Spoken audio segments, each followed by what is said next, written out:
Got the hot drive on modulator and the two-day uneven flow. Inside the time-space continuator, there's a flex mount that's set to go. This thing is vertical, retractable, reversible, submergible and Germany. And the mechanism cross the divide, multiply and disk drive is Germany. It's Germany.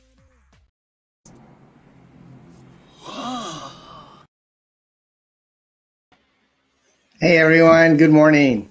Happy Wednesday to you from sunny Northern California. This is Don Chin, your host of another episode of Coffee and Comics. So thank you again so much for spending probably about an hour today. We're going to have some special guests from the amazing area of Pittsburgh, Pennsylvania joining us. And that would be HEROINEBURGH and Marvin Wynn. And we've got some great images to show you, some videos, lots of fun. It's mainly going to be about our guests today. I will have a little recap on some of the projects that yours truly is working on at the end of the show. But yeah, we've been really busy here at Parody Press and just doing the YouTube thing. You know, I have a regular 9-to-5 job, which is in real estate, and that's been honestly, in about 20 years of my career, this has probably been one of the busiest markets that I've ever experienced. So I'm just like running around like the proverbial chicken with its head cut off, showing houses, selling houses, just kind of doing that real estate thing that I've done for quite a while. But when I want to chill and unwind, comics is where I go to, and that's, you know, my passion. It's been my passion since I was a wee lad. And, you know, I got out of it for a while and now I'm back in. And so it's so cool to meet so many people. Here in the chat, I wanted to say thank you to Ginge. Hey, Ginge. Ginge says hi to Ray Thulu. Ray Thulu is my trusty moderator supreme. And strangely enough, Ray, actually, we met on probably on Mike Miller's channel. And then lo and behold, Ray won a contest of an item that I was going to send to somebody, and he sends me his address, and it's in the same town as where I live. So that was really funny to see that. And I have another funny kind of a coincidental thing that I was going to tell HEROINEBURGH about, and I went to HEROINEBURGH's channel just to kind of check out their, you know, their video offerings and so forth. And I saw a review that they recently posted of their second issue, which is this, which they kindly sent to me in the mail. It's beautiful. And Dan Shaheen, who I've kind of seen through Ethan Van Sciver's YouTube channel, Dan Shaheen reviewed HEROINEBURGH in a recent episode. And I see on Dan Shaheen's channel, he says, if you want to send your book to get reviewed, send it to this address. And it's an Arcata, California address. And for those of you that are from Northern California, you'll know that where I live, which is Eureka, is like right next to Arcata.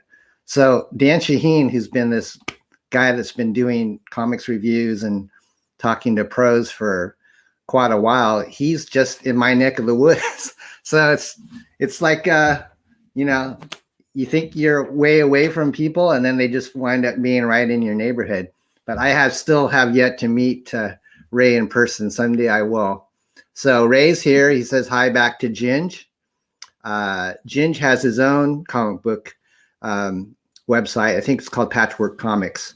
So Ginge, we'll have to have you on one of these days because I want to learn more about, you know, the projects you have. I know once I looked at your site and you had like one that looked like a kind of like a teddy bear or a bear detective, you know, and I love funny animals. And then the other one that you had was like some Western with the cowboys riding like dinosaurs. So, you know, that's got to be an interesting topic that we have to go into. Pops is here. Pops Zant. Hey, Zant. Pops is a very cool dude that has his own comics related madness channel, and I definitely would recommend you check him out. He's on Facebook. And Critical Blast, RJ, my friend, Thank you, buddy. He says right now for every approved mortgage application, you can get an X-Farce trading card, and we have a $225,000. I think with a $225,000 stretch goal, I ought to be able to buy you guys like a tiny house each. That's a lot of money. I'm not in the 225,000 range yet. That's more like a Ethan Van Sciver goal. Pop says he spreads the love on YouTube as well, and he's got this awesome comics related madness online convention that he does pretty much like on a quarterly basis. And so if you go to his channel, you can check his convention out, and he normally speaks to like 12 to 20 people in a single day. Everybody gets to go for like 20 minutes and kind of promote their projects. And I've been on it as well. So I really appreciate Pops doing that. And he says, Twitter wouldn't let you put the van. Oh, that's too bad. They must be against like anything American, because like Van Zant is like rock and roll royalty, right? From like 38 Special. That's how old I am. I know who 38 Special is. Some of you guys may know who that is. So, hey, enough about me, and thank you, chat, for being here. I'm going to go ahead and bring in our two guests today, and they are, of course, HEROINEBURGH. Hi there. How are you? Hey, how are you? Thanks so much for having me, Don. Really appreciate that. I, of course, know you from your Hamsters run and followed it. So Thank very you. Excited to talk with you. You must be old. Yeah, yeah. Just, I mean, not exactly like you, but somewhat. We were into comics I was into comics in the 80s and early 90s, and kind of dropped off to do a few other things, including, you know what you can't do at the same time when you don't have enough money? Collect comics and records. Ah, that's true. So yeah. I dropped comics for records for about 25 years. And now, a few years ago, I'm back. That's right. We exchanged Twitter direct messages, not just about comics, but about who we liked in music. Oh, yes, because I have speaking of the 80s in Eureka, California, there's legendary people that I've been in correspondence with from the industrial experimental cassette music scene in Eureka since the 80s. So that's the one thing I know about Eureka besides you. Oh, wow. There was this guest of mine named Jensen Rufe, and he did this documentary about this little podunk town to the north of me called Orick. And I had him on a guest on an evening show, and he introduced me to the kind of the Eureka underground music scene from like 80s. The 80s. And then he went to school here like around in the 2000s. So there's a lot of bands that I wasn't even familiar with growing up in Eureka. And when I watched his documentary, which he's got like a Humboldt rock and roll type of documentary, and he goes and he spends it's like an hour-long documentary, but he breaks it up in these little segments.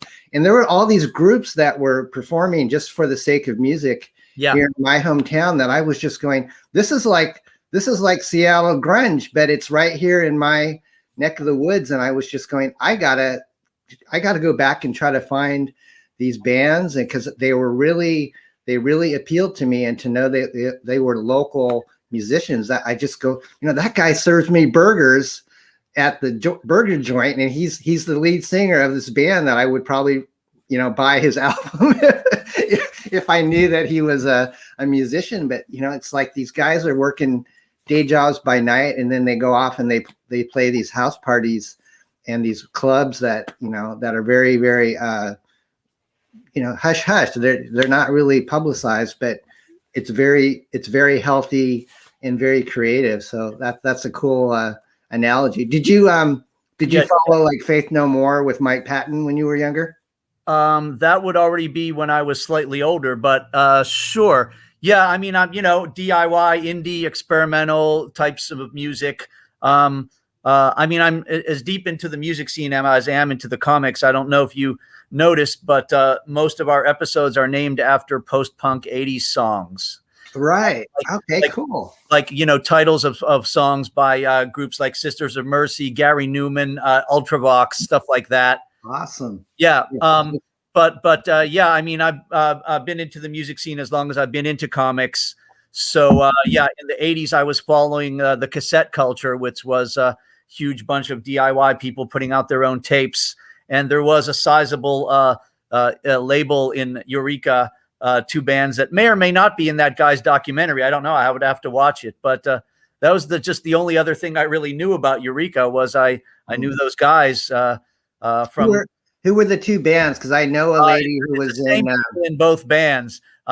It's a post-punk band called Cyclones. Yes. Right. That's Brian Ladd and Julie Frith. And You're then gonna laugh. I do Zumba classes with Julie Frith. Right. So say hello. And also Brian Ladd does, for a long time, he pretended to be other people, but he did a Christian industrial band called Black House, and you've heard of it. Right. Yes, I have. And yeah, he just put out a best of record last year, just a year ago. So he's still doing that stuff. Yeah. Yeah. I have their stuff from the 80s, and corresponded with them back then. And so that's all. That's just my Eureka shout out, my 2 cents. That is so cool because when I replay this online, I will tag them and I'll say that we spoke about them. Just say hi to Brian and Julie. That's all. Yeah. Julie makes these amazing mobiles, like art mobiles that you hang from. She's been selling them for years. And I mean, they're in like really fine galleries, and she's just a very creative genius. I've never met Brian, but I've seen, we're Facebook friends, and I've seen him post from time to time. And yeah, they're very old school music people. So sorry guys, we're talking about music here. This will have to be another show. As far as Mike Patton goes, I'm probably more a fan of his other groups, like Mr. Bungle, and of his label in general, the Ipecac. Yeah. Cool. Well, that's cool. So guys, someday we'll have HEROINEBURGH on with Julie and Brian. That would be kind of fun. Whoa. I'm sure I could arrange that. Hey, we've been talking a little bit with HEROINEBURGH, but we also have another person in the green room that I want to bring in. Here we go. Marvin. How's it going?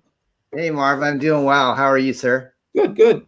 Great. So how did you two meet? You told me, HEROINEBURGH, that you guys are Pittsburgh residents. So tell me a little bit, HEROINEBURGH, I said, let's have you on the show. And then you mentioned, let's go ahead and bring my friend Marvin in because he's from Pittsburgh. So we added Marvin, and I'm just curious, how did you find each other? I think did I find you online, and then we had an in-person meeting at a local coffee shop, right? Right. Well, it started on Yahoo Dating. I swiped. Which way do you swipe? I can't remember. Swipe left, right? Oh yeah, that's it. Yeah. Okay. So then, how long have you known each other? 2 years. 2 years. Okay. So then, Marvin, your site, I wasn't familiar with The Edge until HEROINEBURGH, told me to check out your site. So I went to your Facebook page, which we'll probably share a little bit later. But, the level of artwork that you have just on your Facebook page, I was really impressed. It was very, very professional looking. How long have you been in comics? So in the art, I'll go credit to the art team. So that'd be Mark and Luis. So we first started working on The Edge. I mean, I started that way back in the 90s, back in 93, 94. And it wasn't what it is now. And I think it took a long time to find the right art team to just even attempt at getting it out in the store. So I think we officially started working on it back in 2014. I think is when our official start date. And we've released issue 1, but now since we've joined up with Second Sight Publishing, we've redid the whole entire issue 1 and are re-releasing that. It was in January's previews for release in March. Okay, cool. So we have kind of a 6 degrees of separation, Marvin, that I wasn't aware of until HEROINEBURGH mentioned it to us. But Mark V, who is your artist, actually worked back in the 90s for me with Entity Comics. Right. we had a book called Aster, and we had a couple spin-offs called Shiana and Harriers. And there was this awesome team of Filipino artists that found their way to my company. And when I saw their artwork, guys like Jay Anacleto came from that. Lionel Francis Yu was another guy that got their start with Entity. But when you mentioned Mark V, I said, wow, that sounds really familiar. And lo and behold, he's drawing your book. How did you two find each other? I want to say that it might have been on digital webbing, but it's been so long that, I mean, it's like one of those things that'll be like a myth and a legend in a few years where we're like, oh yeah, it was on the old digital webbing sites, because they know, I mean, I don't think that exists anymore. I think that everything's moved to Facebook, but Okay. It'll be a myth and a legend that I was looking for an artist and found his portfolio on digital webbing. And I think it was on Flickr, which I don't even think exists anymore either. So it's going to be one of those big legend things where it's going to be things that don't exist anymore, where we met each other and then everything was born from there. Okay, gotcha. So Marvin, are you primarily like the writer, editor, publisher, or do you do other things on the book? Well, I'd write and edit. The book is published by Second Sight Publishing. Okay, and how many issues have you done? We are currently writing, finishing up on issue 14, and also three other sad stories is what we're working on right now. So I'm keeping Mark busy right now with posters, and he's actually drawing 3 different books right now.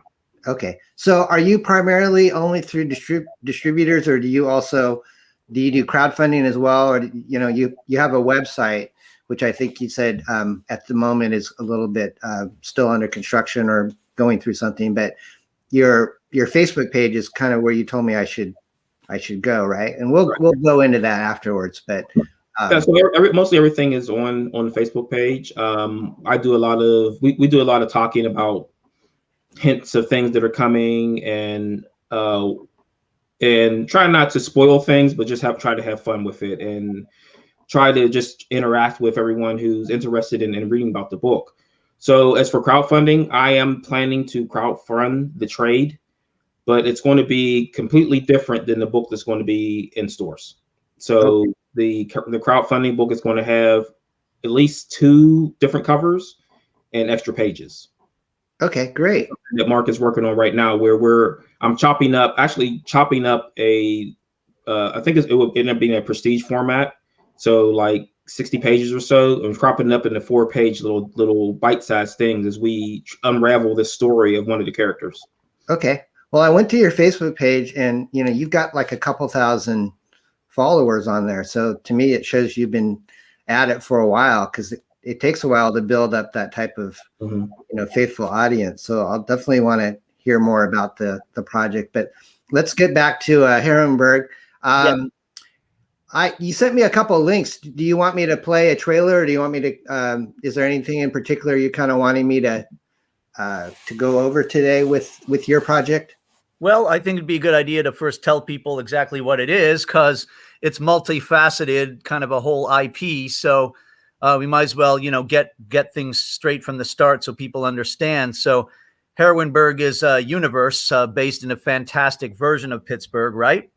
And it started out not as a comic book, but as a YouTube, as a live action video series, okay? Which is downloads from the web. You download them. So it's like downloading a 30-minute live action comic book. Okay. And that started in 2017. And it was, a couple years after we got heavily back into comic books. I got inspired from things from my youth, the 1970s, 1980s, and, the current superheroes CW shows, and kind of all mixed it into this Pittsburgh universe of powerful superwomen. And I would say if it's one thing that you can compare it to, it would be FemForce. So if you know about FemForce from the 80s, and it's still going, Bill Black is still making those comics in Florida. It's like FemForce, but instead of based in Orlando, based in Pittsburgh, right? Pittsburgh is the center of the superhero universe. Sometimes it pops up in comics, like when it gets destroyed in Marvel or when Firestorm goes to the University of Pittsburgh, or one of those things. But So it started out as a video series, and then after 2.5 or so years, I started making comic books using an all Pittsburgh artist cast. So we have literally almost 100 people involved in the project. I would say about 60 actors, 30 of which are 70 actors, 30 of which are the main heroine and villainous characters. And then we have, a bunch of artists from Pittsburgh doing, you're showing the video channel. We have a bunch of artists from Pittsburgh all doing great work on the book. We have Jason Wright, who is a long time veteran of DC Comics, also Marvel and Valiant. His most recent thing was coloring Metal Men for Dan DiDio and Shane Davis. Okay, nice. And he colored Green Lantern for Ethan Van Sciver and Robert Venditti, and he's done many other books. So he's the cover guy. He's the guy that does all of our characters that you see on the site.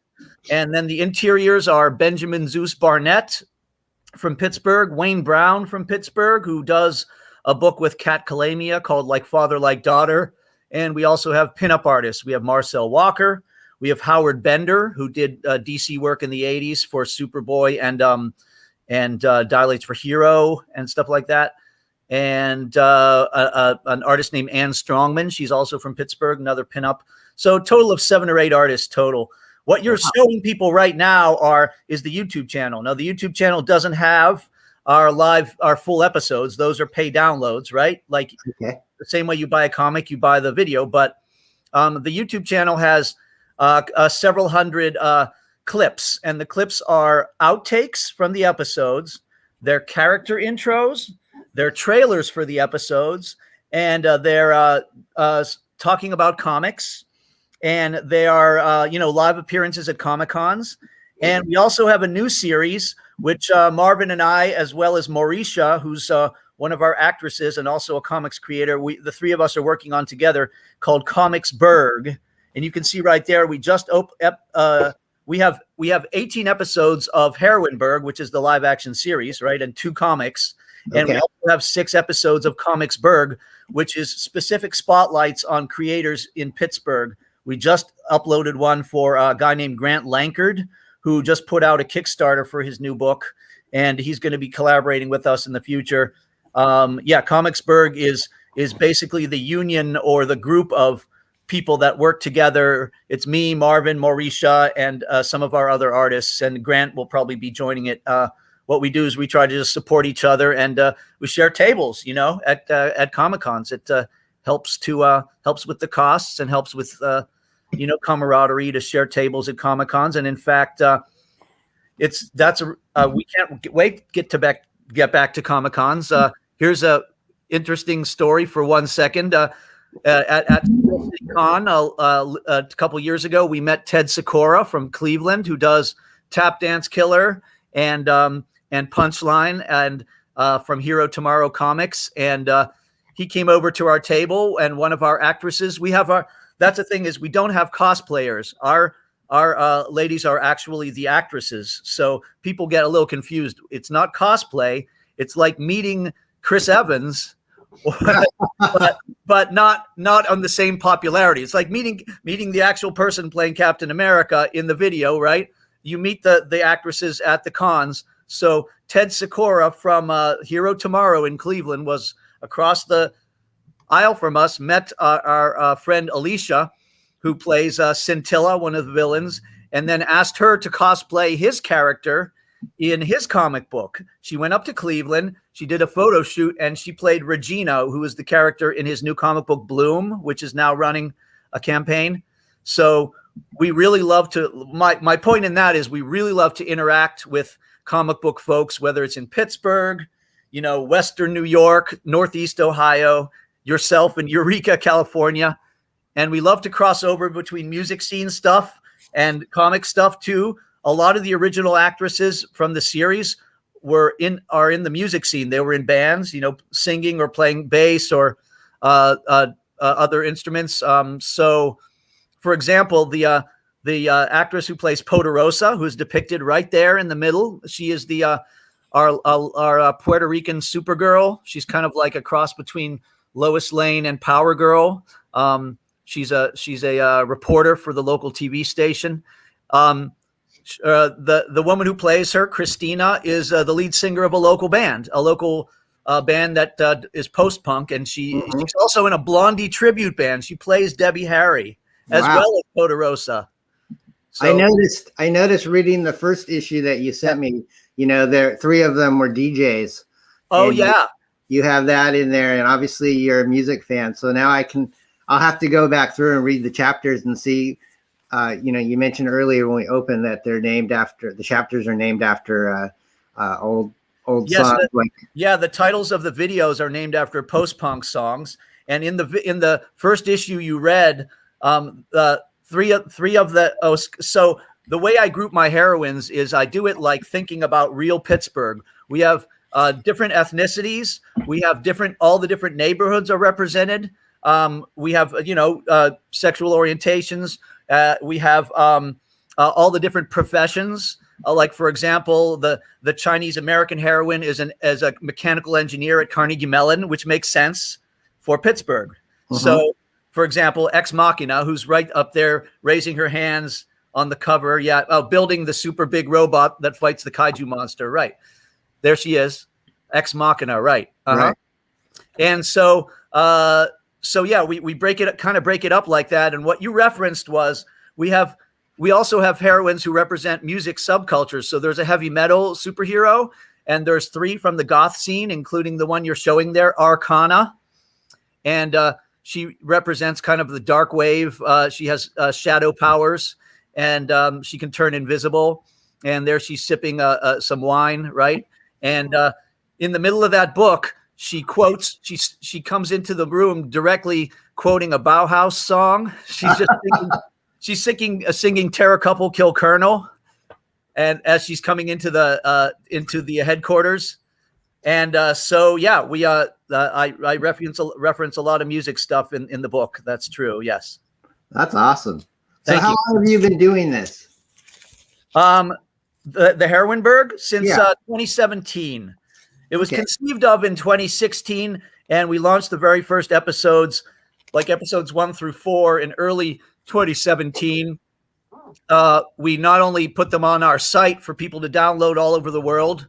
You know, we have people downloading them from France, Japan, all over. We also specifically did local premieres in movie theaters. Wow. That's impressive. So as far as the comic book goes, Gingerton loves Arcana's goth book. Yeah. As far as the comic book goes, did you get distribution? Did you go through Diamond on this at all, or has it mainly been like a book that you publish and you just try to distribute through like cons? And no, this is a very interesting story about how we progressed. I'd like Marvin to talk about how he gets his book out too, as well, in a minute. We started out by just putting it in Western Pennsylvania stores and selling them at cons. And I thought about doing Diamond, but getting into Diamond is pretty hard. It takes a really long time, and you have to have a considerable amount of clout. Right. And what I was inspired by the beginning of the pandemic to do something that I don't think a lot of people have done, or people used to do this in the 80s. They had to, like, I guess Dave Sim, people like that, right? They would self-distribute and just call up stores all over the country, right? That is what we did.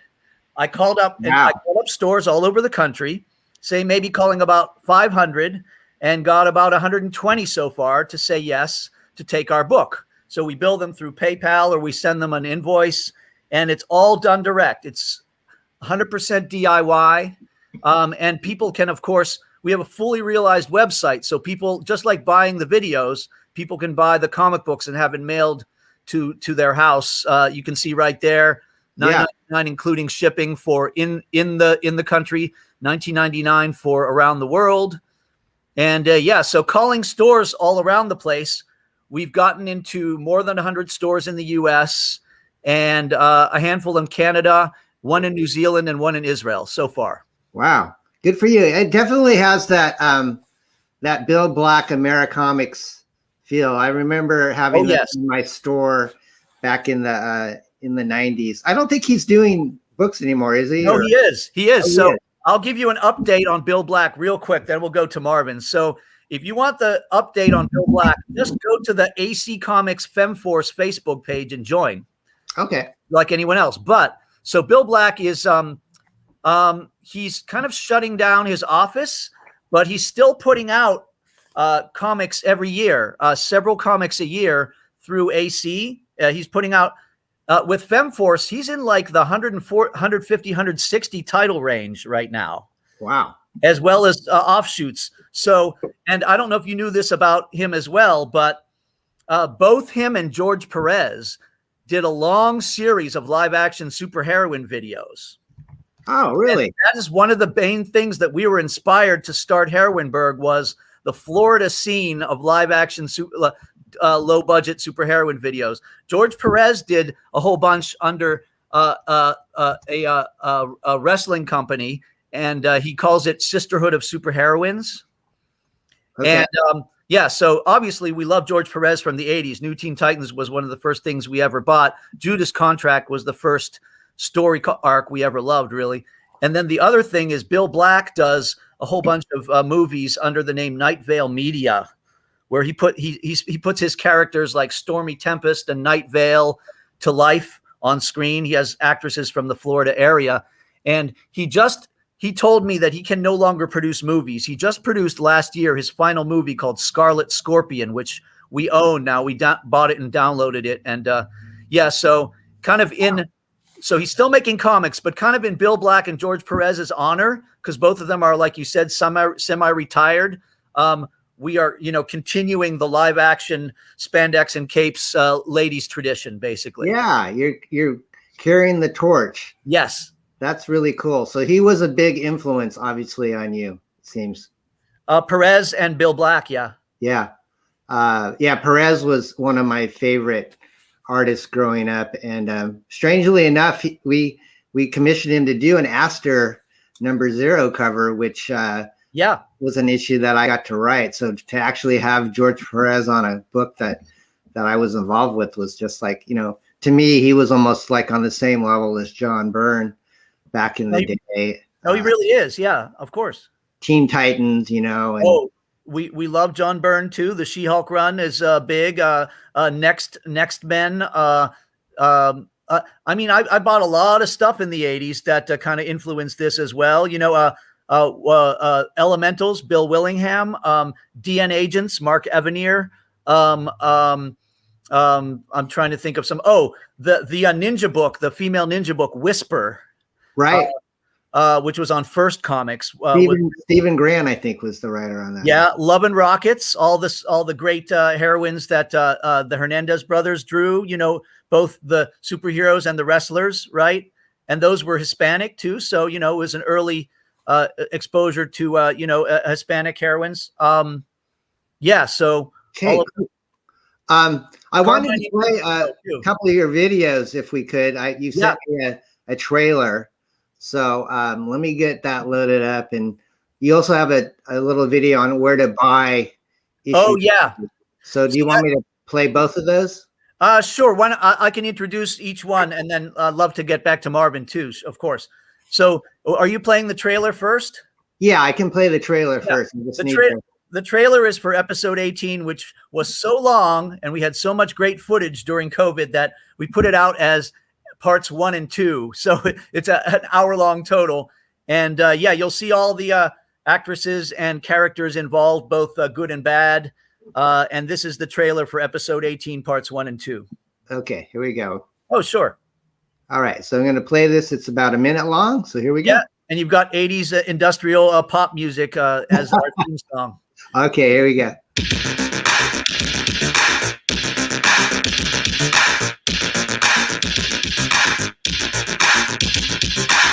She's living in HEROINEBURGH. Sounds good. Never mind what you heard. Superheroine is the word. She's living fantastic dreams. She's shooting out There's Marvin. Oh, look, Marvin. Cool.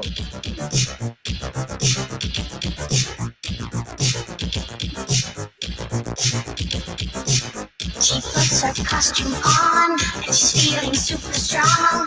When deadly threats attack, she'll be ready to strike back. She's living in Heroineburgh. That's a pretty catchy theme song, I'll have to say. Yeah. So that song, check this out. Very briefly, it all goes back to the 80s. I wrote that song in the 80s. So I was in a succession of synth pop bands and then industrial bands in the 80s.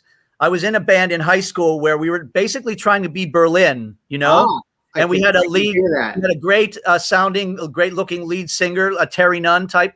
And I wrote a song called She's Living a Plastic Life. Oh, okay. And it was about a girl who sat in front of me in my algebra class and looked like Molly Ringwald. And I thought she was very, you know, kind of synthetic looking. And I wrote a song about her called She's Living a Plastic Life. And then I just changed the lyrics. And 30 some years later, it's now the theme song of Heroineburgh. So yeah. That's nice. Is there a long version of that, or is it only like a minute long? It's the longer version is 2.5 minutes. It would be the it's about 2 minutes. It's the theme that goes at the beginning of each episode is almost 2 minutes. Yeah. Okay, gotcha. So you seem like you're deeply involved. I mean, you are the creator of this whole universe. Is that correct? Correct. Yes. Okay. Although I take lots of input from everybody involved. Eventually, Marvin is now a character in it. Yeah. Hey, Marvin. Yep. Do you direct these, and are you the camera person, or do you have you sing? I used to do films too, and I know it's a lot of work, but it is. You're obviously have, you know, almost 20 episodes in the can now. And so yeah. I went through your YouTube page, and there's, you know, literally hundreds of clips and so forth. So, yes. I mean, do you do this full time, or is this just kind of your hobby, or what is your, No, it's a hobby. It's something that I'm glad I've gotten to after all these years. If we had DSLRs and good LED lights in the 80s, I might've done it then. Who knows? Right. Yeah. Kind of realizing kind of an 80s dream. Right. Yeah. So yeah, no, it's a two camera, 2 light setup. Sometimes I run both cameras, but very often we have a second camera person. Sometimes it's Marvin, actually. Marvin just completed a shoot with us on Sunday that went great. Sometimes it's Mauricia, who you'll be seeing. She also plays Vendetta in the series. She's also a comic creator, by the way. She has her own book, which she's working on her 3rd issue. And, I've had a few other people. We have an editor. We have a webmaster, Andy, who's I just hung out with him and his girlfriend last night. Andy's a really great guy who is well-versed in web design and video and photography. So yeah, we kind of have a team all working on it, but yeah, I'm definitely the creator of the thing. Let me ask you, what do you enjoy more? Do you enjoy the videos more, or the comic book production? I like both. I like the fact that I can jump back and forth between the two things. In other words, hey, let's put out let's concentrate for a couple months on the video, and then let's concentrate for a few months on a comic. Let's go back and forth. Let's release this. So yeah. Hi, Rick. Hey, Rick. I like both. It's kind of hard to say. They have different aspects. Obviously putting, yeah, no, I don't know. I mean, it's really hard to choose. I would say maybe the videos just by a hair, because there's more like interaction one-on-one, but at the same time, you know, there's so much going on the internet anyway, that's virtual. So, yeah, I can't really choose. They're both our babies, but I like the fact that I can bounce back between them at will. All right. One last question before I play your How to Buy #2 video. All right. Have you had any funny interactions with the public when you're actually on location filming and you have these people dressed up? I mean, is there any story you can share that would be? Well, I mean, nothing incredible, but yes. So we not only film in like closed sets, like you rent a warehouse or a gym or a yoga studio, but we film guerrilla style on like the campus of University of Pittsburgh and Carnegie Mellon, on the streets around my neighborhood, in alleys, stuff like that. So Yeah, like for example, in the episode coming up in 19, we had a sequence where our new villainess Stellara, who's kind of like an I don't know, maybe a cross between Captain Marvel and Stargirl, but evil, right? She's solar powered. She's running down the street in her tight, shiny blue costume with the white star on the front, and she's laughing to herself. Wahaha! I just destroyed this bus stop. I'm destroying things around the city to get the heroine's attention so I can fight them. Because she wants to hire herself out as a mercenary and make make money from the bad side. Defeating the heroines. She wants to be a mercenary. So she's you can see her right at the bottom there. That's Casey. Oh, there you go. You're on her. That's in the blue. So in an outdoor scene, she's running down the street, and we had people stop and stare. We had people, it was really great. We had people yelling out of the car when they were stopped at the light. Hey, Wonder Woman, that kind of thing. And a little girl said, "Oh, you look awesome," right? So every kind of reaction, from the most G reaction to slightly R reactions, maybe. I mean, when you're in public, you never know, right? So, but yeah, they were all good, nothing bad, And there's a clip of Stellara. This is going to come up. Our next episode will be out end of March. So this is from that episode. This is an outtake where Stellara is fighting Jania, and Jania is kind of a cross between Supergirl and Almighty Isis. She is the only Lebanese Christian Arab superhero.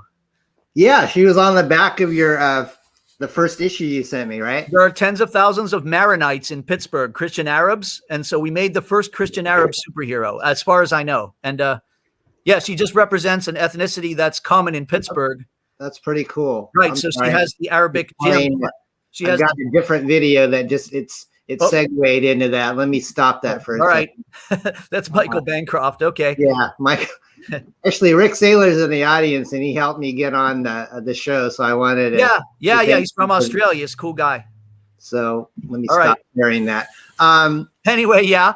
Yeah, so I'm going to play the how to buy your book, and then we'll talk to Marvin. We can go a little bit over an hour. Sure, I love Marvin. Marvin needs to talk all about his universe. Yeah, I was going to say, who does the costumes for your characters? Oh, me? Oh, so it's a combination of so in the beginning, what I did is I bought out a whole bunch of costumes from Los Angeles from a superheroine combat series that doesn't exist anymore, which was it was popular on the internet, and I repurposed them and gave them new names, new logos, all that stuff. But then over time, we were able to find a lot more costumes, both locally in thrift stores and also by buying them from various cosplayers and altering them. Like, for example, I mean, you can kind of tell Poderosa is a Power Girl costume, kind of altered. Vendetta, who you see right there, that's just a straight up red cat suit. Vendetta as a character, she's the Italian ninja from the Italian section of town. So she is a combination of like Helena Bertinelli, Huntress, because she has a mafia her dad is a mafia boss, and with kind of the skills and weapons of Mockingbird. So she has eskrima like Mockingbird does, like the fighting sticks. Okay. Filipino fighting sticks. So she's a Mockingbird Huntress blend. Yeah. Okay, cool. That's Mauricia. She's a comic creator, an actress, and a writer. And she's playing Vendetta here. Okay. I'm going to play this little video, folks, so we can learn how to pick up HEROINEBURGH comics. Yeah. Hello, HEROINEBURGH fans. I am Vendetta, the Italian spirit of vengeance, starring in the live-action series and also in issue 2 of HEROINEBURGH Comics, with art by Jason Wright of DC Comics. Where can you get it? In stores all over Pittsburgh, all over North America, and in other places worldwide. For a complete list of shops, check out the description below. Or order directly from our website, heroineburgh.com. Now, please excuse me. I must get back to fighting crime and corruption in the Steel City. Yeah. Right. I don't want to mess with Hello, her. Heroine. Yeah, probably not. Yeah, because her powers are that the more confident she is, the harder she is to beat. Okay. So if she really believes in what she's doing, she is almost unbeatable. But of course, there always has to be other weaknesses, right? Right. You have to Awesome. allow for as much peril as you allow for power, right? Power and peril is the key to comics, right? Awesome. That's so cool. Thank you for sharing all that history. And it's quite a production. I mean, so there's a list of stores on the site too. The same list she refers to is on the site. okay. So folks, just go to your website or to your YouTube channel and you can check out these books. Thank you for sending these beautiful color comic books to me. I really appreciate it. You're welcome. All right. So let's get over here to Marvin. Marvin in the hot seat. Woo! Marvin. So we kind of learned a little bit about your history earlier, that you were kind of a 90s creator. And then did you kind of take a break for a while, or have you always been doing comics since the 90s? I mean, I think that, like with HEROINEBURGH was saying, is like, I mean, I took a break mainly because of locations of comic shops. So we weren't going to the comic shop in a closer area. So the other one was across town. So it was like taking 2 buses across town to go get comics, and you never knew what was coming out back then, because I mean, no one picked up the previews book and wanted to flip through that to see what was coming out. It was this big thick phone book. I don't want anything to do with that. So I mean, and then I don't think I really started getting back into comics until like the mid 2000s when eBay popped around, and then I was able to order books online. Gotcha. And I just pulled up the Edge Facebook page, Marvin. So I kind of read the little brief couple paragraphs of what the Edge is about. But for those that are in the audience that are going to watch this on a replay, can you kind of give us a short and sweet version of what your comic book's about? So, I mean, with the Edge is a kind of for better lack of words, a super soldier injection. So most of the characters in the book aren't aware that they've been injected with this Edge. I would call it, it's not a boon, but it's kind of a curse. So while it does give you extraordinary abilities, the more you use those abilities, the more it starts to burn you out, and eventually you're going to die. Okay. And so, does it make you does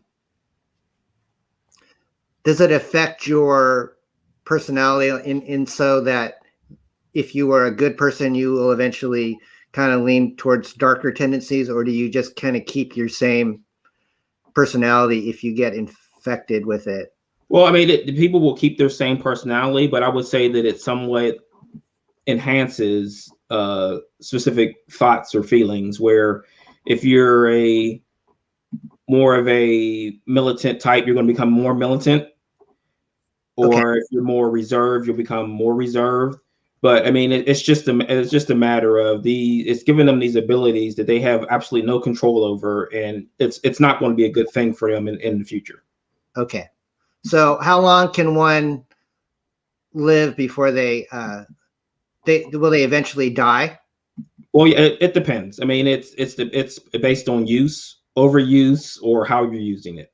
Okay. So you'll see that this character here in the middle there, if you go back to that last one, you see that half his body is dark and he's infected. Oh, I see. Interesting. Wow. So does this Mark V's work right here? Yes. Okay. So has he been the artist the whole time, or have you had different people? Oh, I had different artists in the past, but I mean, we didn't officially move forward with the book until he was on board.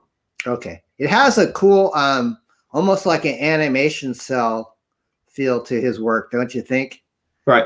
I mean, and that's what we're going through is that how we liked it in the 90s, where it was this really good art, the colors were popping, and you had all this energy in a page where it felt like they're going to jump out and attack you.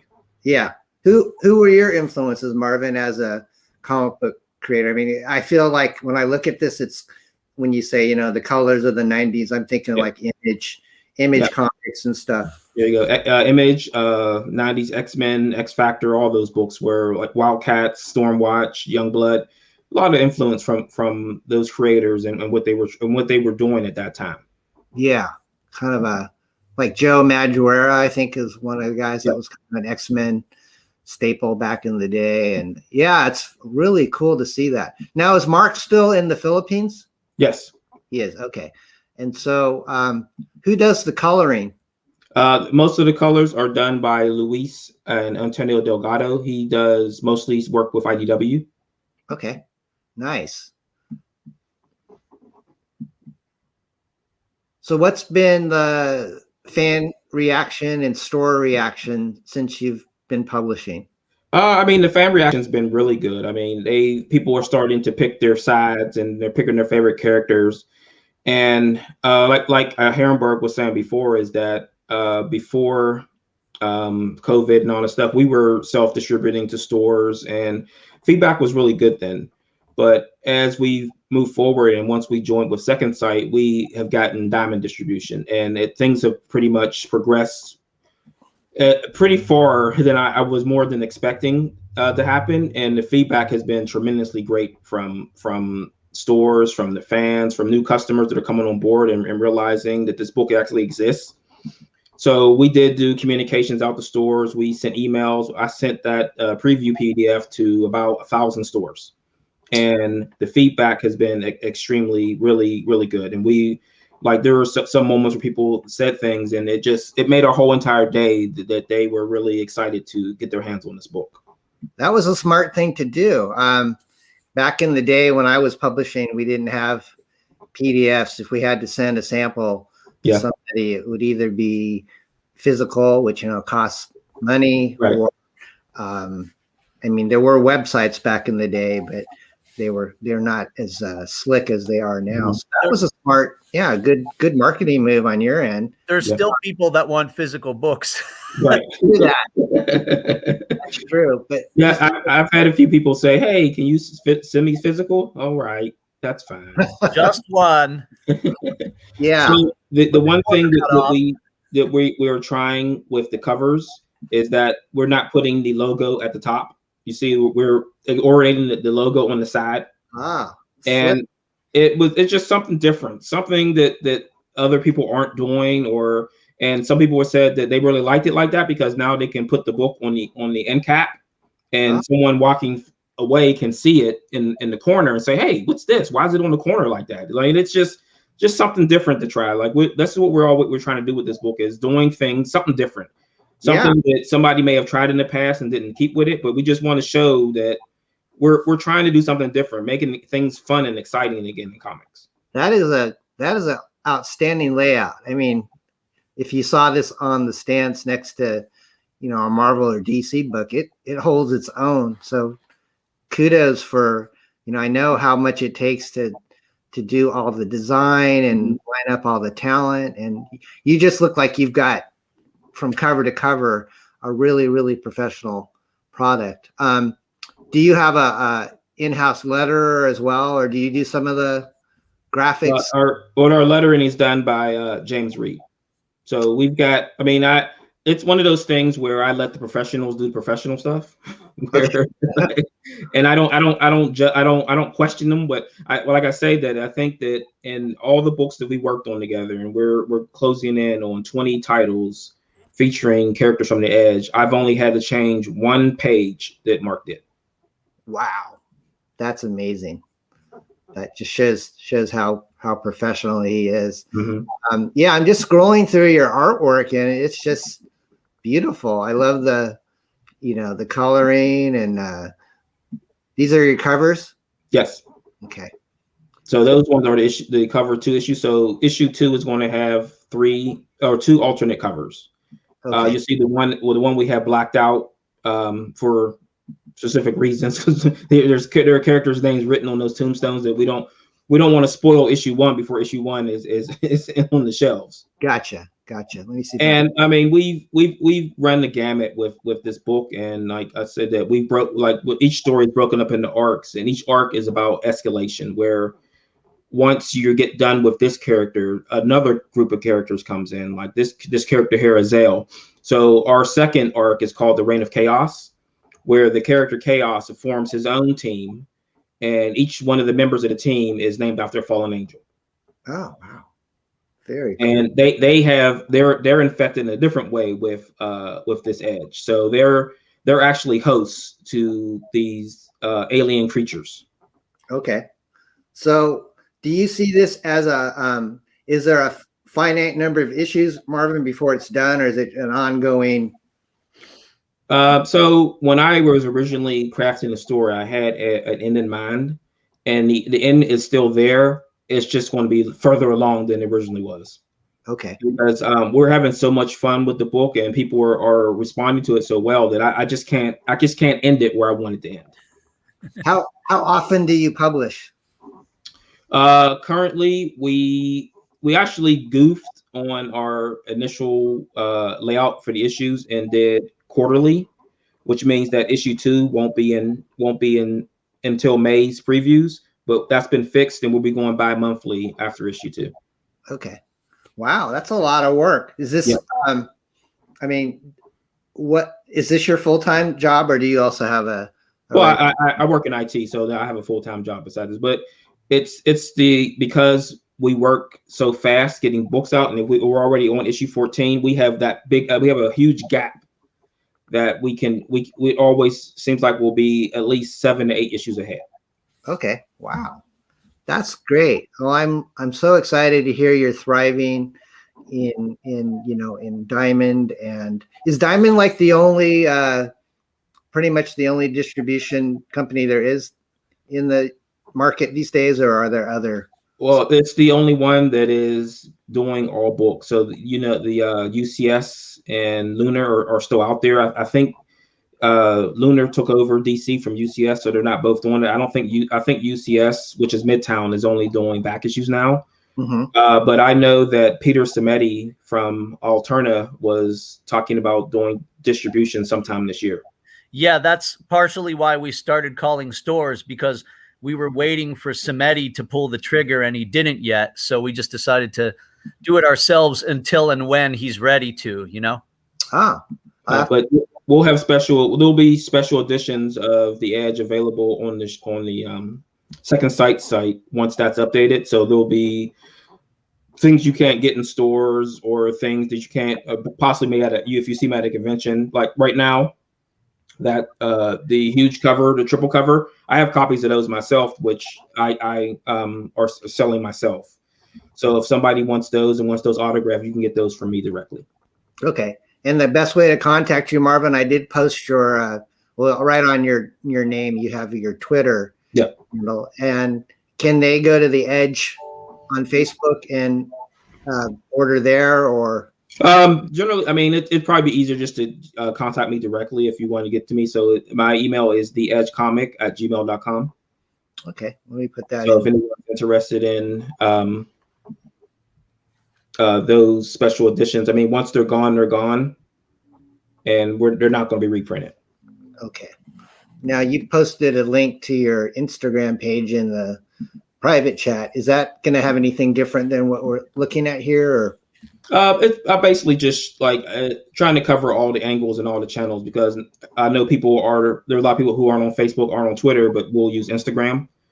So I mean, we're trying to grow the Twitter brand right now. That's kind of low, but we've got thousands on both Instagram and Facebook. So it's one of those things that is moving along. You see, yeah. That's all our covers. And I mean, the one thing that we do in this book is to make sure the characters aren't invincible. So coming up in one of the issues, issue 5, we're going to take one of the characters' powers away, and then we're going to challenge him to what is he going to do to get him back. Okay. So you're on issue what right now? Issue 1 is releasing in March. Wow. Issue 2 will be out in July. And we are currently right now in the middle of working on issue 14 and then 3 side stories. So one side story is called, what we're doing is gap books. So it's going to be stories that take place between the arcs. So between issues 4 and 5 and between issues 9 and 10. The first one is called Adrenaline Rush. And that one will be set in Pittsburgh and will feature some of the characters from HEROINEBURGH. Oh, nice. And the second one is called Angel Wings, which is going to feature a few characters who were a paramilitary rescue team who were injured in combat and are now kind of like cyborg type characters now, and they're going to be called into service by their general, who thinks he's found some WMDs that turn out not to be weapons but people. Wow. I'm just impressed that you have so many in the can in production, because when I was doing comics, it was so hard to just keep artists on schedule with just the book that I was going to come out with. But for you, it shows a lot of pre-thought, in getting things done and keeping. Yeah, that's the thing that I think really ticks off the consumers when you're late with the book or your distributor. There's only so many times you can not deliver before they start to not want to carry your stuff. Right. I mean, and that's where we wanted to go with that. I mean, we've got 3 arcs of this book done. And the book we're working on right now, 14, is the second to last issue for the next arc. So we're going to be closing out 4 arcs before issue 4 is available. That is amazing. I'm just, well, it's nice. I know, just in my own personal experience, because I'm able to work a second job and comics isn't my only income, and probably also for HEROINEBURGH, we can, we're a little bit older, and we're probably established in our careers, but I see a lot of young people, especially like in Comicsgate, that are trying to do things, and it's tough. I mean, this is a depressed economy, and you see some people just really breaking out and selling hundreds of thousands of dollars worth of material, but that's not common. Unfortunately, it's not as easy as it looks. Right. For you, I think your strategy of having these books already done, and you've got a fan base, and to me, I commend you for thank you. Your Facebook page has plenty of awesome graphics, and so I'm really excited for you, man. I hope it does well for you. I like this cool little what do they call these, like chibis or something? Yeah, we're doing stickers now, so we're going to start sending out like packs to stores who have ordered issue 1. It's going to have posters, stickers, and then if you want to click through there again, there's a minifigure of the Mystic character. Oh wow, is that him? Yes. Wow, that's awesome. So did you are you going to mass produce these, or limited number, or? Yeah, we have about 200 to 300 of those right now, and it's going to be one of those things that when they're gone. But I mean, we're trying to expand into like every market we can, and figure that so we're going to be expanding into the like the tabletop role-playing market, and just trying to bring people from both sides of the fence there, and saying that if you like this as a game, you'll like the comic, and if you like the comic, you'll like the game. Okay. So I mean, it's just a ramp up, and just trying to cover every base we can, and see just who's out there and who will be interested in this product. What's the price point on the action figure? That is $10. Wow, that's a bargain. Yeah. And so, is it out yet, or? Yes. I've got a box full of them in the living room over in here. How tall are they? That's 4 inches. 4 inches. That's really cool. Did you get that done locally, or do you have like a 3D printer, or how does that work? This was done by I believe they're called I Love Figure in China. Okay. And they've moved on to doing licensing things, so they're not doing anything like this for. So we're right now in the market to look for other vendors. We're trying to do things stateside if we can. I mean, it'll be a little bit more expensive, but it won't take us long, because these figures did come on a slow boat from China. Right. It took 6 months to get to me, and the boxes were so big the post office wouldn't deliver it, so we had to actually go to the post office and pick them up. Wow. So I have never done an action figure design, but when you're working with either like a domestic or international, did you actually speak on the phone with people, or is it mainly through email, or? This was all done through email. Email. Okay. Yeah. So when you talk to like a toy producer overseas, what do they need to kind of get to this final product? Do you send them sketches, or do you have to send them actual like 3D computer designs and then they sculpt it from there, or how does that work? So we just use Mark's original art, and then they sculpted it from that. So I mean, his art, all the details are there in the image that we use. So I mean, just taking that, and then you 3D design it, and then they hand sculpted it, and then went from there. Is this a posable figure, or is it static, or how does it's a statue? That's a statue. Okay. Yes. I mean, like I said, we're in the market for those kind of action figures and things like that. But doing something like this isn't expensive of doing an action figure. An action figure is pocket killing. Yeah. And not pocket killing for months. I'm talking about pocket killing for years. Yeah, I saw Ethan show his latest his PVCs of Cyberfrog and Salamandroid. Mm-hmm. The price point on those, I mean, they're in these really nice cellophane boxes, Yep. and they're very professional. And he's selling them for like $25. I'm going, You can't be making money on this. I mean, we're actually talking with a manufacturer right now, and he wants to sell them at the 25 point mark, and they're going to be the 24 points of articulation figures. And he says that we can make a profit on that. I don't see how, but I'll trust him because he knows what he's talking about. Yeah. Wow. Marvin, you're quite the entrepreneur. I mean, like I said, that it's crossing those markets. I mean, and if somebody says they want to make a video game, let's do it. If they want to make a movie, hey, I'm not going to say no, but it's like, how many markets can we get into that is going to be different than the market that we're in now? Yeah. And how many people can we bring from one market to the other, and vice versa? Is this totally your baby? I mean, are you the owner of the whole universe? Yes. So Mark and I share ownership of all the characters now. I mean, so he's bringing his own creations in, and I mean, we just share the universe, and we consider it our babies and our children. Okay. So what is going to be the crossover with HEROINEBURGH? Is that this year or next year, or? That's going to be in between issues 4 and 5. That should be out either end of this year or the beginning of next year.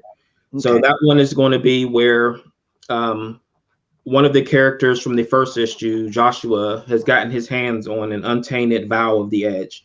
So and he's going to be auctioning it off, and everyone's going to want a piece of that. And the auction place is going to take place in Pittsburgh. So that's going to give us a chance to not only intermingle with those characters, but also our 2 characters who last name just happened to be Drake. Can I tell the story of that super briefly? Yeah. Is that okay, Marvin? Yes. So the very first time that Marvin and I met in person at that legendary coffee house or whatever, we found out, among other things we had in common, that he had a villain named Marcus Drake, and I had a main villain named Mark Drake. So they had to meet, in the comic. So that was kind of the origin of the crossover there. Yeah, we've done some interesting crossovers too. That was Marvin. Were you going to ask Marvin something else?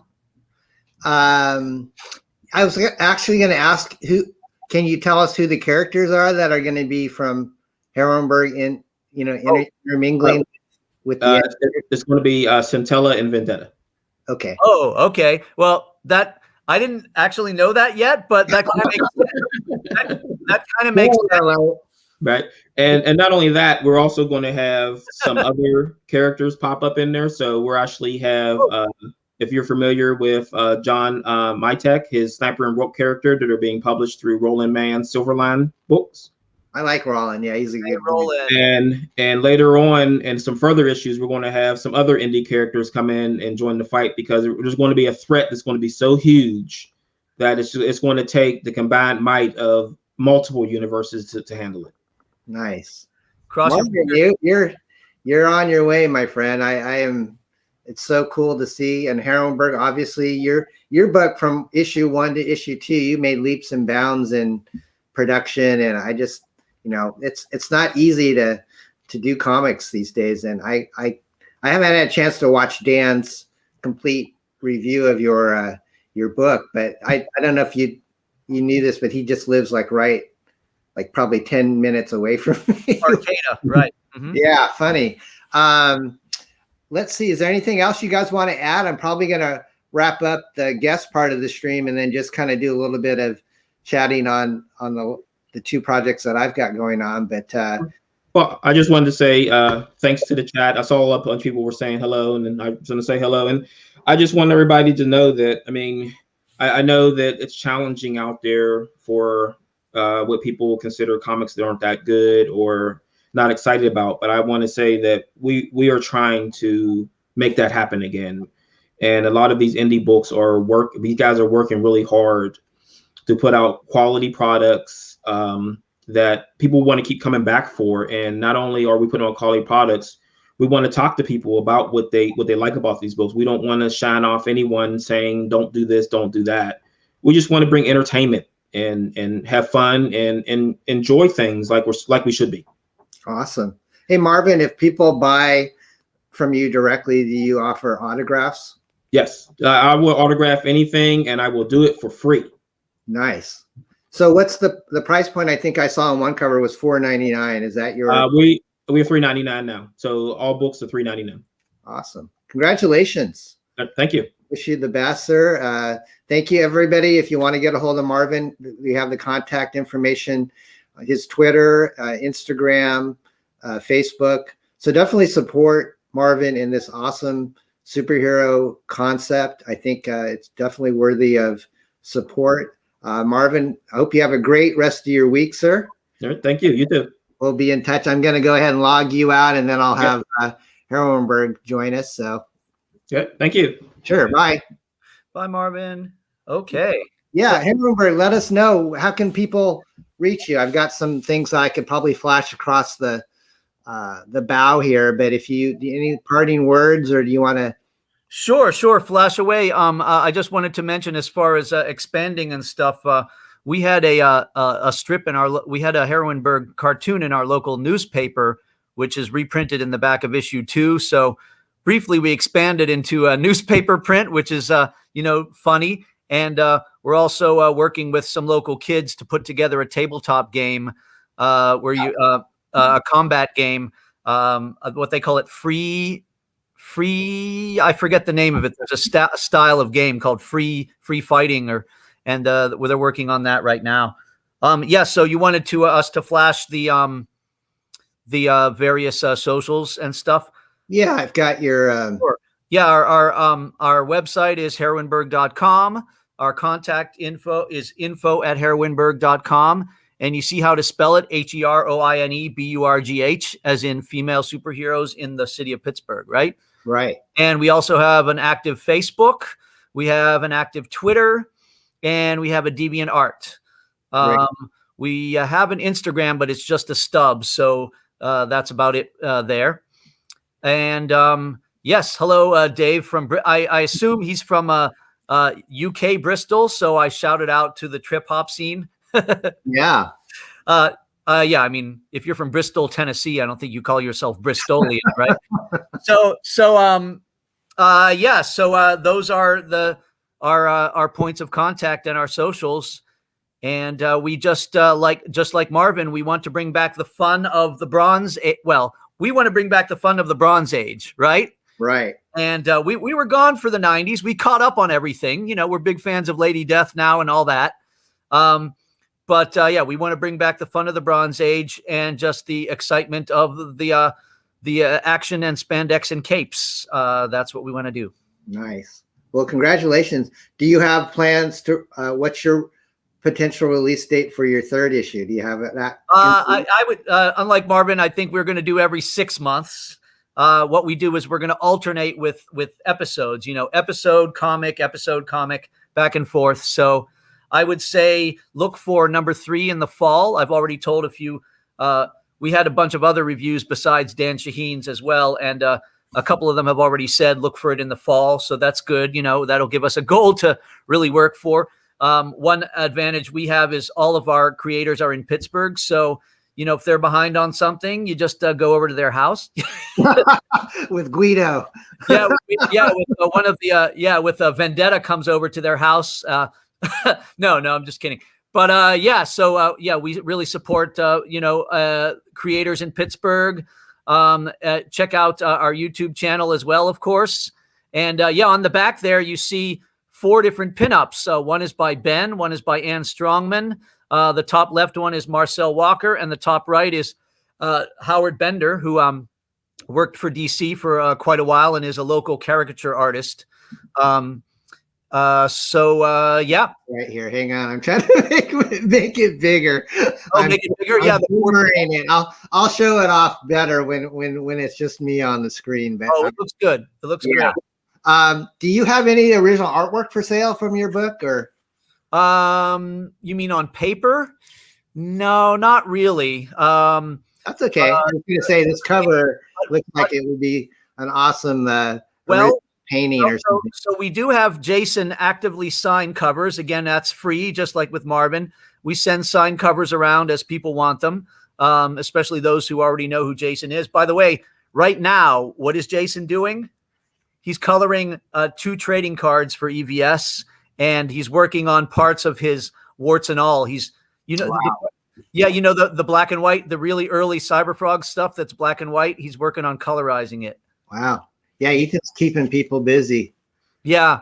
So in any case, we have the books signed. We can send them out signed. But no, not really any original art. That all right. That resides in the hands of the artists, I guess. And a lot of them work digitally, or they don't have really finished. Yeah. Like that. Yeah. Do they have any plans for, you must. That's Wayne Brown right there. That's his stuff. You must really hit the convention circuit hard, I think, before COVID. You're probably pretty popular. Oh, man. In 2020, we had like 7 or 8 cons cancel, and it's not looking any better right now. I just got some bad news about Pennsylvania for the spring and early summer. Everything's shifting again to the fall. So, but check it out. We have one bright beacon, and that is 3 Rivers Con, sponsored by New Dimension Comics here, which is a great local chain. They're trying to stick to it and do a convention out in their parking lot, which is a very large parking lot in a mall development. And we hope if he's still on board, because he was going to come up last year, we hope to bring up Roland Man. Yes, and have him showcase Silverline in Pittsburgh. We really want to keep up this active Florida-Pittsburgh connection, because so many of our inspirations are from there, and we do have a crowd down there that supports our stuff. So that's cool. Well, thank you so much for letting me chat with you and Marvin also. I really appreciate your time, and thank you. Please check out HEROINEBURGH's product and also Marvin's product. So I'm going to probably log you off for now, Mr. H. And thank you. I appreciate your time, and we'll definitely have you guys back again. Appreciate it so much, Don. It was great. Oops. Sorry about that. Are you still there? Hang on. Are you still there? Yeah, I'm here. I was just saying it was great to meet you in real time. Awesome. You're welcome. I'm sorry. I meant to remove the share stream instead. I removed you. No, good. Best wishes with X-Farce. It's looking really good, man.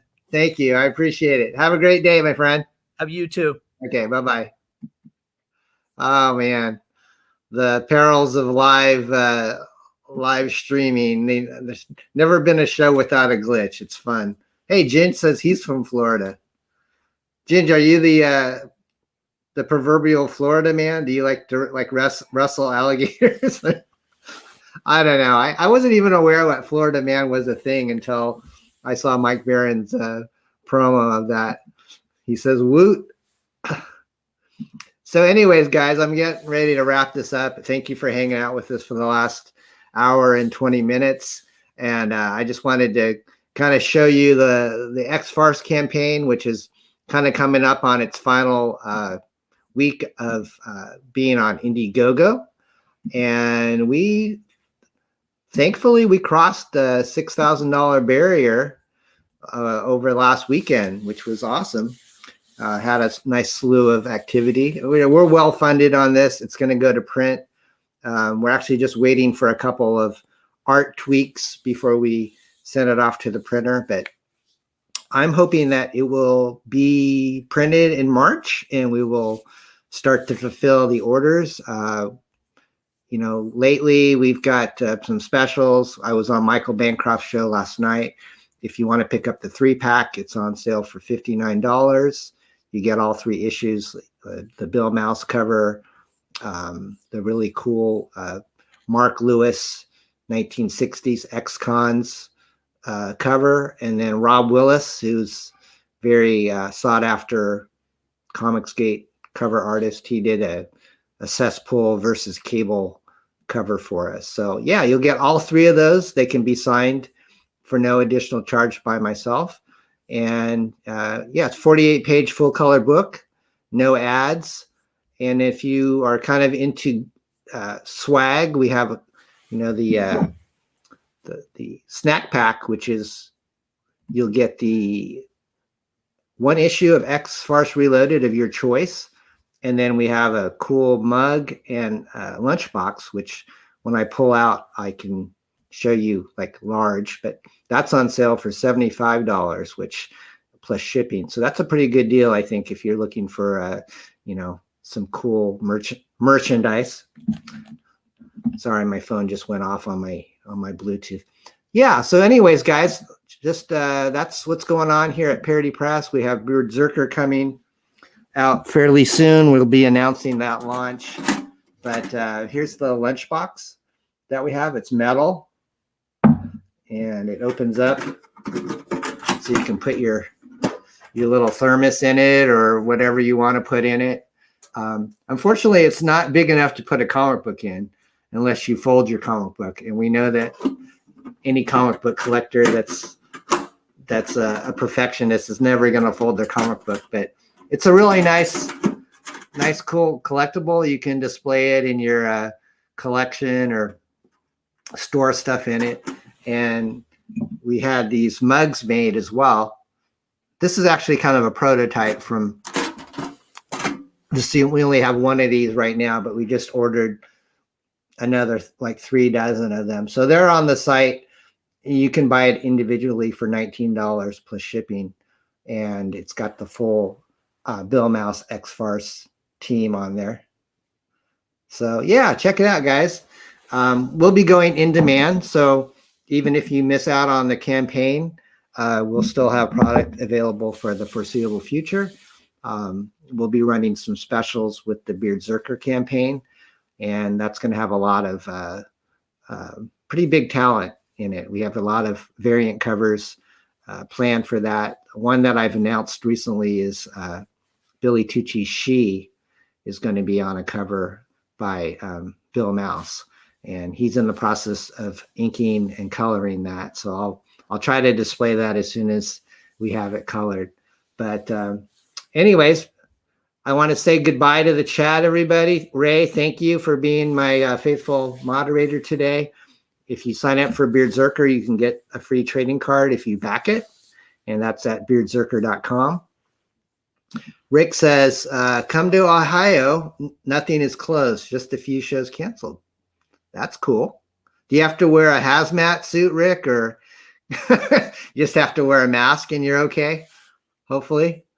HEROINEBURGH says, Gators and Glades. Yep, Florida. Thanks so much, HEROINEBURGH, for joining us. Ginge says, I would wrestle a gator. It is something I've always wanted to do. So if you wrestle a gator, do you have to like do it in oil, or just do you do it in mud? Or I'm not sure how that works, but you know, make sure that you have that gator's mouth sufficiently duct taped, because I don't want Ginge to lose a limb.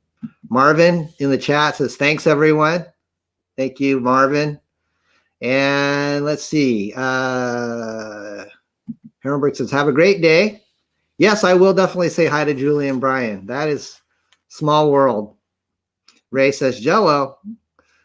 Hey guys, thank you again so much for joining me. I'm going to go ahead and log out.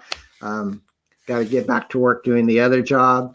But until next time, I hope you have a great day, and keep smiling, all right? Bye-bye.